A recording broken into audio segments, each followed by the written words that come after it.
Good news! Central Americalo MBBS just 34 lakhs. Columbus Central University. తడకు నీకు మాట్లాడే అర్హత లేదు. నేను నీ తల్లినే. కూతురి మొగుడికి రెండో పెళ్లి చేసిన నువ్వు తల్లివా? నాకు సవతిని తెచ్చిపెట్టిన నువ్వు తల్లివా? తల్లివైతే నీ అల్లుడికి మళ్ళీ పెళ్లి చేశావు? నువ్వు చచ్చావని అతను కుమిలిపోతుంటే చస్తాడేమని భయపడి పెళ్లి చేశానే. ఏం తప్ప? ఖచ్చితంగా తప్పే. నాకే కన్నొక్కరా కాలొక్కరా నాలో ఏ లాభం ఉందని ఏం తక్కువని రెండో పెళ్లి వాడికి రెండో పెళ్ళంగా పడి ఉండాలి. అంటే జీవితాంతం మొగుడు లేకుండా బతుకుతావా? మొగతోడు లేకుండా ఉంటావా? ఏ మొగుడు లేకుండా బ్రతకలేనా? ఆడదానికైనా మొగుడు అవసరం, మగాడికి పెళ్ళ అవసరం లేదా? నేను ఇంకో మొగాడిని చేసుకుంటే అతను సహిస్తాడా, భరిస్తాడా? మగాడికి ఆడదానికి పూలగేట్. మగాడికి ఏమైనా కొబ్బలు ఉన్నాయా? స్పెషల్ గా పైన ఊరి పడ్డాడా? వాళ్ళు తినే ఉప్పు కారమే మేము తింటున్నాం. వాళ్ళ ఒంట్లో రక్తమే మా ఒంట్లోనే ప్రవహిస్తోంది. అది కాదమ్మా, మొగుడిని వదిలేసిన ఆడదాన్ని నీచంగా చూస్తారు, చులగేలా చేస్తారు. పెళ్ళాన్ని వదిలేసిన మొగుడిని గౌరవించి హారతలు పడతారా? అతను నిన్ను వదిలేయాలనుకోవడం లేదు, నిన్నే కావాలనుకుంటున్నాడు. అతను కావాలనుకుంటున్నది భార్యని కాదు, ఆడదాన్ని. అంటే దూరం చేసుకుంటావా? లేకపోతే దగ్గరే ఆత్మాభిమానం చంపుకొని కాపురం చేయమంటావా? 3 ముళ్ళు 7 అడుగులు 4 గోడలు ఇవే ఆడదానికి హద్దులని పడుండమంటావా? దాని పక్కనో రాత్రి నా పక్కనో రాత్రి పడుకునే మనిషిని నా మొగుడిని అనుకోమంటావా? నేను సత్తినా సవతినా లేక సానినా? ఏ అర్థం చెప్పుకొని ఏ హోదాతో అతనితో ఉండమంటావు? పరాయి ఆడదానికి దక్కినవాడు నా మొగుడు కాదు. అంటే ఏమంటావు? ఆ మొగుడిని వద్దనుకుంటాను, విడాకులు తీసుకుంటాను.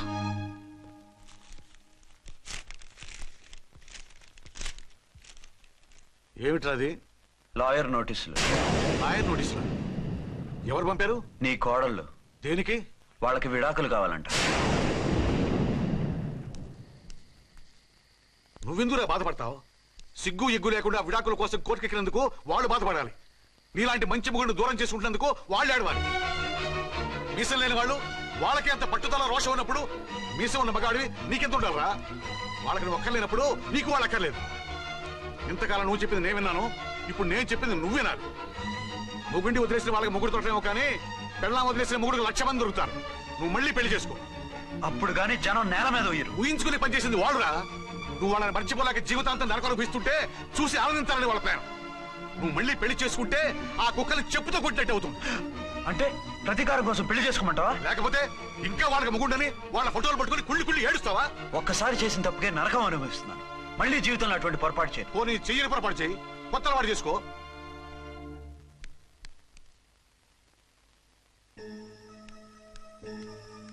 ఇదిగో నాలాగా తాగుడు అలవాటు చేసుకో. బాధల్ని బాధ్యతల్ని మర్చిపో. పెళ్ళాలు వదిలేసిన మొగుడని అవమానం పడే కంటే గౌరవంగా తాగుబోతు అనిపించుకో. అలాగే తండ్రిగా ఆనందిస్తాను. తీసుకో.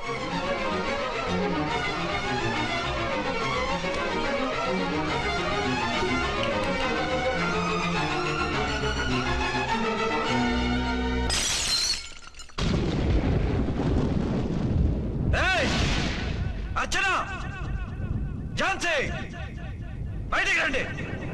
రండి.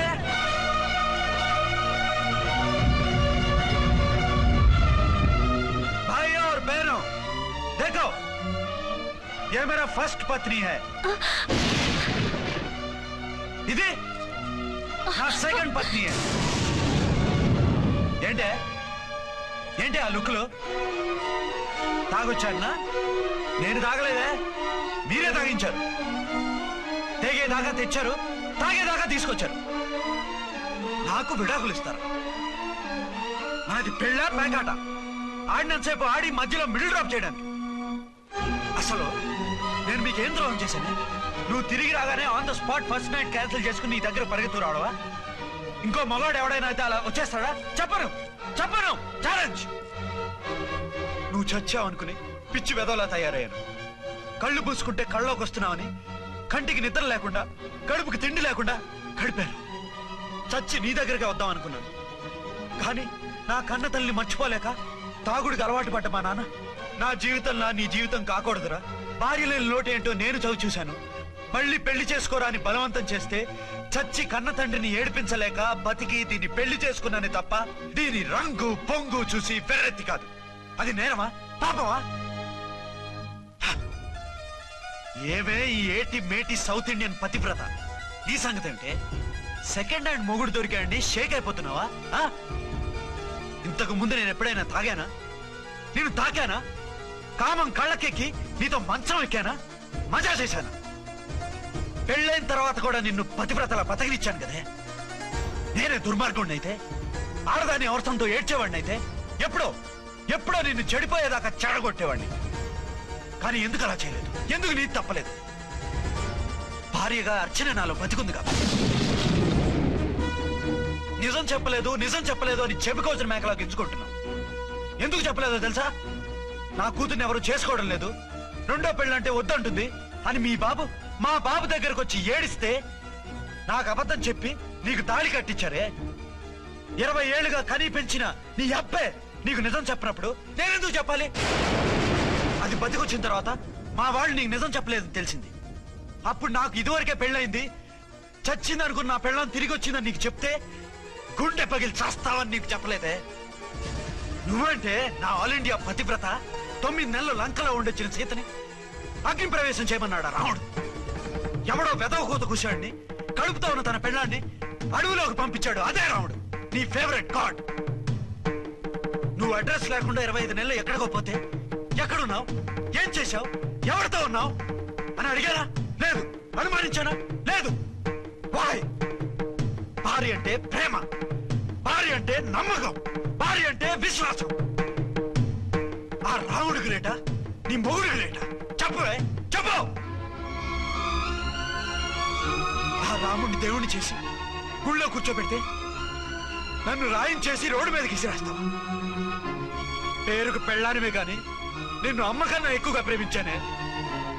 నువ్వు కనీసం ఆ బిడ్డకిచ్చే విలువ కూడా ఇవ్వలేదు కదే తల్లి. 2 భార్యలకి న్యాయం ఎలా చేయాలో తెలియక కుమిలిపోయా. మీ ఇద్దరికి నిజం తెలిస్తే ఏమైపోతారో అని భయపడ్డాను.